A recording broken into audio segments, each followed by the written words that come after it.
bin Saleh pernah mengatakan, rubbama asbahtu ma ma'i dirham. Seringkali aku bangun di pagi hari, aku nggak punya 1 dirham pun. Anggap saja 1 dirham sekarang 80 sampai 100 ribu, nggak punya uang. 1 dirham artinya nggak punya uang. Wa ka'anna dunya kullaha qad hizat li. Tapi perasaanku, kata beliau, itu seperti orang yang punya semua isi dunia. Allahu Akbar. Saya nggak punya duit. Pas bangun nggak punya duit. Tapi subhanallah kasih perasaan kepada saya.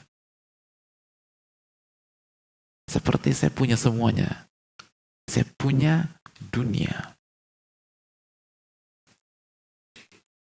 Oleh karena itu poin yang pertama kali harus kita camkan, hadirin. Rizki itu terbagi menjadi 2. Rizki zahir dan rizki batin.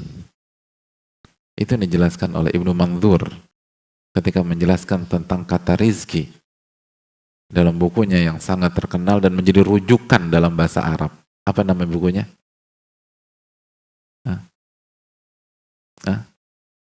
Lisanul Arab, Masya Allah.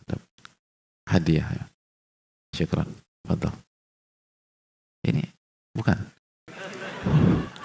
Saya pikir di semua ini nih hadiah semua. Yang hadiah mana yang ini? Oh, buku. Masya Allah. Ini fast buka bukan? Oke.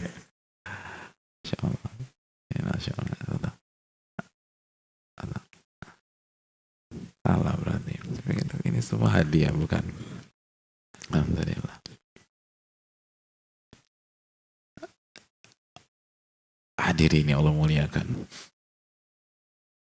Yang pertama kali harus kita camkan bahwa rizki itu terbagi menjadi 2. Rizki zahir, harta, uang, properti, dan rizki batin yang berkaitan dengan jiwa kita, berkaitan dengan hati kita, berkaitan dengan ruh kita. Dan rizki yang paling mahal adalah yang berkaitan dengan ruh, berkaitan dengan jiwa.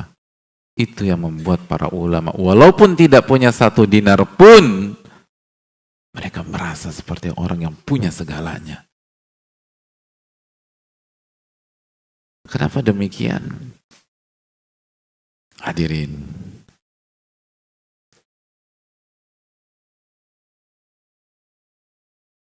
karena kita itu, atau inti dari kehidupan kita adalah kehidupan ruh. Ulama mengatakan, ya khadimal jismi, kam tashqa bi khidmatihi. Wahai pelayan-pelayan jism, wahai pelayan jasmani, betapa seringnya kamu kecapean, kamu sakit, kamu sengsara, gara-gara kamu melayani jasmani kamu. Atutlubur ribha fima fihi khusranu. Apakah kamu cari keuntungan di sesuatu yang pasti rugi? Aqbil ala nafsi wastakmil fadailaha. Fokuslah menata jiwa dan sempurnakan jiwa dan hati Anda. Fa anta bin nafsi la bil jismi insanu.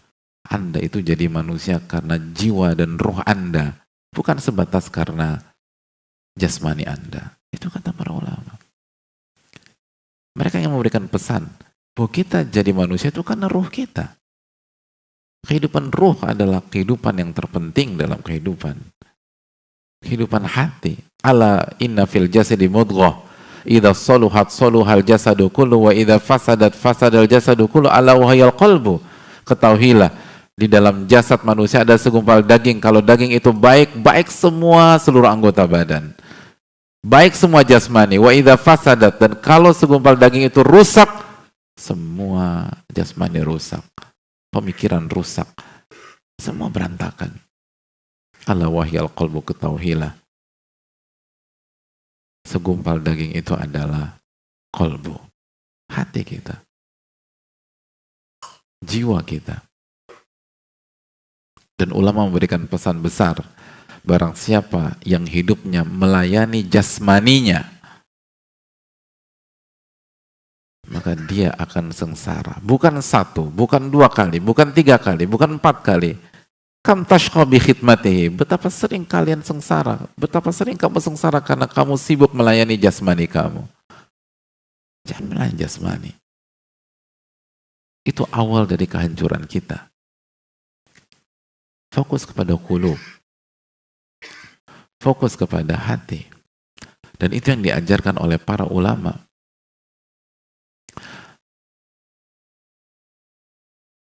Itu yang diajarkan oleh Nabi kita Shallallahu Alaihi Wasallam.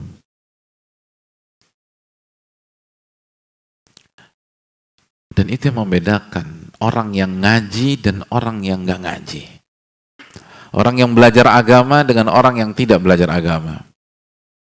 Masih ingat? Ketika Allah Subhanahu wa Ta'ala menjelaskan sebuah kejadian di masa sebelum Rasulullah SAW, ketika ikonnya dan simbolnya kekayaan melakukan show of force, membuat sebuah pameran harta dia. Siapa dia?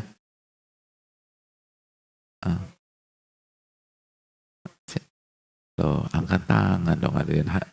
Kita berhadapan satu lawan satu lah. Siapa dia? Angkat tangan. Qarun. Ini biar dapat hadiah nih. Angkat tangan dulu, belakang. Qarun.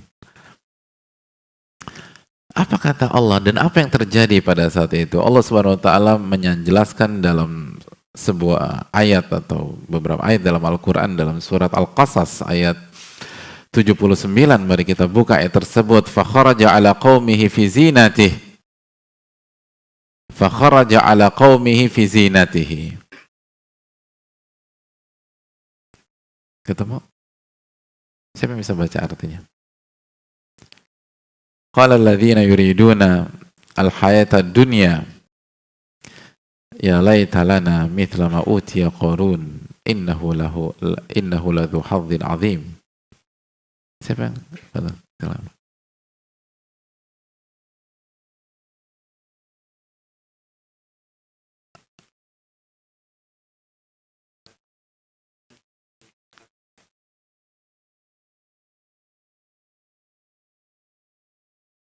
Jazakallahu khairan. Ketika Qarun keluar, fakharaja ala qaumihi fi zinati. Dikeluarkan semua tuh hartanya. Qala alladziina yuriduna al-hayata dunya. Berkata orang-orang yang menginginkan kehidupan dunia, orang-orang awam, orang-orang yang fokusnya ke jasmani, ke fisik, ke materi.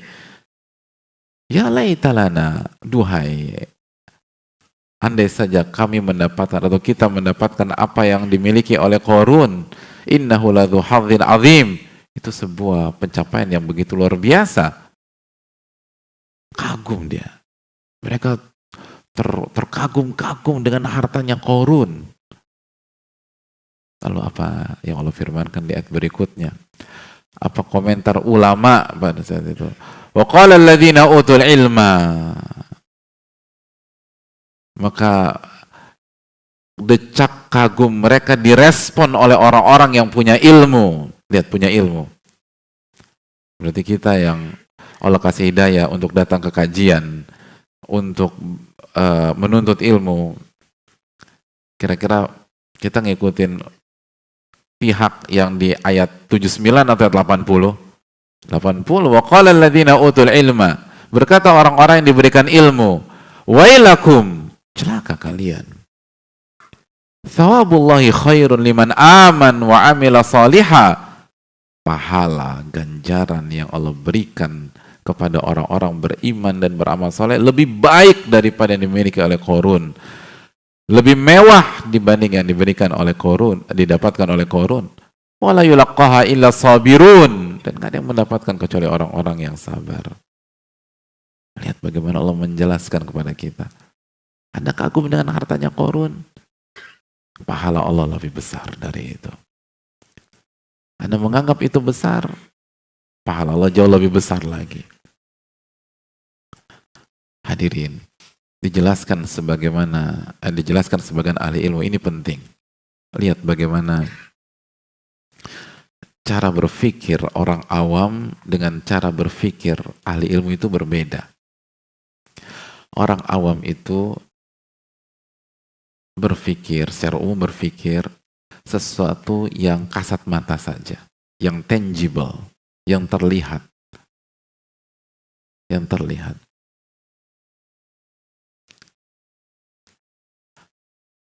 Tapi ahli ilmu itu melihat utuh,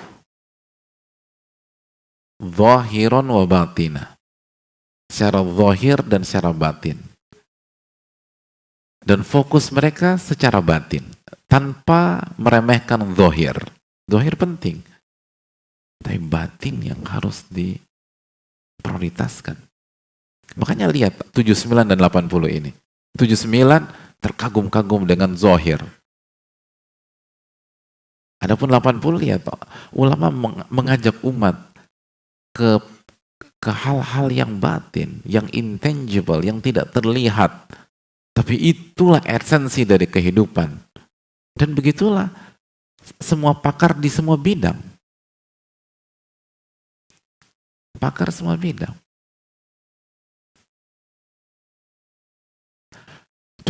Contoh analogi sederhana ya. Kalau kita awam dalam dunia bangunan, masuk rumah terus ngelihat parkit atau segala macam, yang kita perhatikan apa? Langsung kagum, bagus banget sih ini rumahnya, segala macam, bla bla bla gitu. Tapi kalau orang yang jago, punya ilmu dalam masalah bangunan dan seterusnya, pernah lihat nggak? Saya tuh berapa kali ngeliat orang tuh kalau datang tuh dia nggak bicara, dia cuma jalan gini, terus dia ketok-ketok, gitu loh. Oh kopong gitu segala macam. Itu dia tahu, gitu, ketok-ketok. Dia ngeliat dalamnya, hadirin. Dia nggak terpekau dengan hanya sebatas yang dilihat. Pernah ngeliat orang kayak begitu? Enggak ya? Lihat Pak Ustadz, lihat. Mobil, orang awam ketika ngelihat sebuah mobil mulus, langsung kagum apa enggak? Kagum, keren banget nih mobil. Anak bengkel, 35 tahun di bengkel, ngeliat mobil gitu, langsung kagum? Enggak. Tabrakan gitu. Jangan dibeli. Tabrak. Cuma pegang. Kadang-kadang nggak dipegang sama dia. Diperhatikan. Berusaha.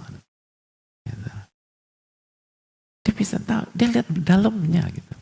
Nggak terlalu tertarik dia dengan yang kasat mata. Dia lihat di balik itu. Ini kaidah kehidupan, hadirin. Di bidang manapun, orang awam itu selalu terkecoh dengan zohir semata.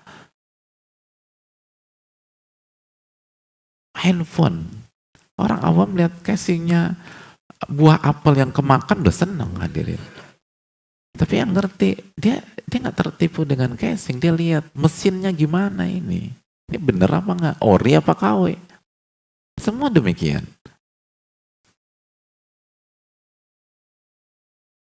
Semua demikian. Dia nggak tertipu dengan itu. Nah, bagaimana dengan kehidupan? Jangan sampai kita tidak diberikan taufik oleh Allah sehingga sempit untuk menilai harta atau rizki. Wa qala alladziina utul ilma, berkata orang-orang yang diberikan ilmu, wailakum, celaka kalian. Lihat, diajak orang-orang awam tuh berpikir. Jangan hanya lihat zohir. Lihat yang tidak terlihat juga. Wailakum, thawabullahi khairun liman amana wa amila salihah. Pahala dari Allah itu lebih besar dibanding yang dipertontonkan oleh Qarun. Tapi harus sabar, kata para ulama, sabar. Sabar.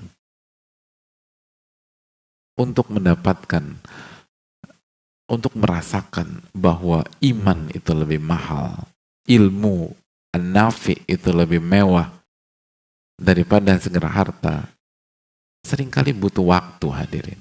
Butuh kesabaran. Jangan langsung. Oleh karena itu, hadirin Allah muliakan, sekali lagi, kenapa para ulama bisa tenang, bisa nyaman? Karena mereka bukan hanya melihat rizki secara zahir, tapi mereka melihat rizki secara batin. Dan itu kunci besar dalam masalah rizki. Makanya Allah Subhanahu wa Ta'ala menyatakan dalam surat At-Talaq ayat 11, ketika Allah menjelaskan tentang orang-orang yang beriman dan beramal soleh, lalu Allah dia akan mendapatkan surga yang di bawahnya mengalir sungai-sungai dan kekal selama-lamanya. Apa penutupan ayat tersebut? Qad ahsanallahu lahu rizqa. Dan Allah telah memberikan rizki yang terbaik untuk dia. Rizki yang terbaik itu bukan harta. Rizki yang terbaik bukan barang. Rizki yang terbaik bukan properti. Rizki terbaik adalah waman yu'min billah, barang siapa yang beriman kepada Allah, wa ya'mal salihah, dan beramal soleh, yudkhilhu jannatin tajri min tahtihal anhar khalidina fiha abada. Barang siapa yang beriman dan beramal soleh,